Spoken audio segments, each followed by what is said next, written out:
ಗಡಿಬಿಡಿ ಮಾಡಬೇಡಿ. ಆಯ್ತು, ಸಮಾಧಾನ ಆಗಿ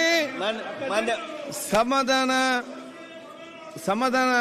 ಮಾನ್ಯ ಅಧ್ಯಕ್ಷರೇ, ಗಡಿಬಿಡಿ ನೋಡಿ. ಕೋನರೆಡ್ಡಿ ಅವರೇ, ಮೆಲ್ಲ ತಿಂದ್ರೆ ಮುಳ್ಳನ್ನು ಕೊಟ್ಟು ತಿನ್ಬಹುದು.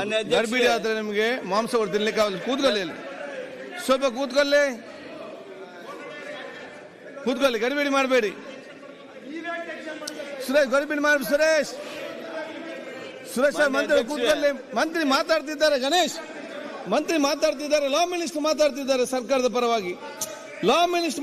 ಸರ್ಕಾರದ ಪರವಾಗಿ. ಅವ್ರು ಪ್ರತಿಪಕ್ಷದವರು. ನಿಮ್ಮ ಮಂತ್ರಿ ಮಾತಾಡ್ತಾರೆ, ನೀವು ನಿಲ್ಬೇಡಿ. ನಿಮ್ಮ ಮಂತ್ರಿ ಮಾತಾಡ್ತಿದ್ದಾರೆ, ಅವ್ರು ಪ್ರತಿಪಕ್ಷದವರಾಗಿದ್ದಾರೆ.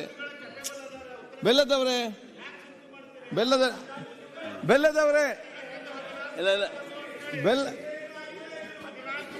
ನಾರಾಯಣ ಸ್ವಾಮಿ ಅವ್ರು ಕೂತ್ಕ. ಗಣೇಶ್,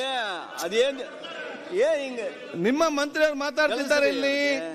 ನಾನೆಲ್ಲ ಸದಸ್ಯರಿಗೆ ಹೇಳೋದು ಇಷ್ಟೇ.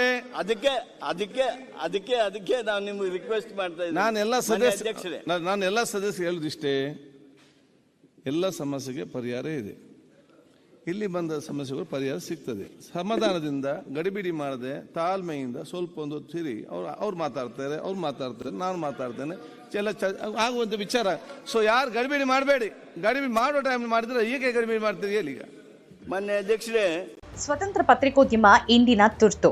ಅದನ್ನ ವಾರ್ತಾ ಭಾರತಿ ಮಾಡ್ತಾ ಇದೆ. ನಮ್ಮ ಚಾನೆಲ್ ಅನ್ನ ಸಬ್ಸ್ಕ್ರೈಬ್ ಮಾಡೋದ್ರ ಜೊತೆಗೆ ಬೆಲ್ ಐಕಾನ್ ಒತ್ತಿ ನಮ್ಮನ್ನ ಬೆಂಬಲಿಸಿ. ಹಾಗೆ ನಮ್ಮ ಕಾರ್ಯಕ್ರಮಗಳನ್ನ ಲೈಕ್ ಮಾಡಿ, ಕಮೆಂಟ್ ಮಾಡಿ, ಅದನ್ನ ಬೇರೆಯವರಿಗೂ ಕೂಡ ಶೇರ್ ಮಾಡಿ. ಹೀಗೆ ನೀವು ಮಾಡಿದಾಗ ನಮ್ಮ ಚಾನೆಲ್ ಮತ್ತಷ್ಟು ಜನರಿಗೆ ತಲುಪತ್ತೆ. ಆ ಮೂಲಕ ನಮಗೆ ಸಹಕಾರ ಆಗುತ್ತೆ. ಇದು ನೀವು ಯಾವುದೇ ಖರ್ಚಿಲ್ಲದೆ ಮಾಡಬಹುದಾದ ಸಹಕಾರ. ಧನ್ಯವಾದ.